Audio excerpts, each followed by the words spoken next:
ఇంగ్లాండ్తో జరిగే తొలి టెస్టుకు ముందు టీమిండియాకు విరాట్ కోహ్లీ రూపంలో ఊహించిన షాక్ తగిలిన సంగతి అందరికీ తెలిసిందే.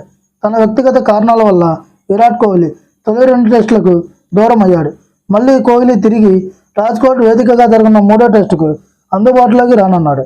ఈ క్రమంలో తొలి 2 టెస్టు మ్యాచ్లకు విరాట్ కోహ్లీ ఆ స్థానాన్ని భర్తీ చేసే పనిలో సెలెక్టర్లు ఆలోచిస్తున్నారు. దేశవాళీ క్రికెట్లో పరుగుల వద్ద పారిస్తున్న వెటరన్ యువ ఆటగాడు శ్రేయాస్ ప్రభుదేశాయ్ పేరుని సెలెక్టర్లు పరిశీలిస్తున్నట్టు తెలుస్తుంది.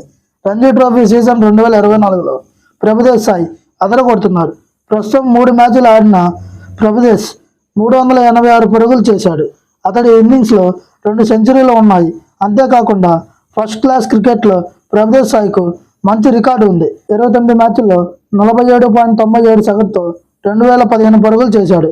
అయితే కోహ్లీకి ప్రత్యామ్నాయంగా ప్రభుదేశాయ్తో పాటు వెటరన్ ఆటగాడైన జతేశ్వర్ పుజారా, మధ్యప్రదేశ్ ఆటగాడైన రజత్ పతిదార్ పేర్లు వినిపిస్తున్నప్పటికీ సెలెక్టర్లు మాత్రం ప్రభుదేశాయ్ వైపే మొగ్గు చూపుతున్నట్లు సమాచారం. ఇక జనవరి 25 నుంచి హైదరాబాద్ వేదికగా ఇండియా ఇంగ్లాండ్ మధ్య తొలి టెస్టు ప్రారంభం కానుంది. ఈ వీడియో కనుక మీకు నచ్చినట్లయితే please like, share and subscribe.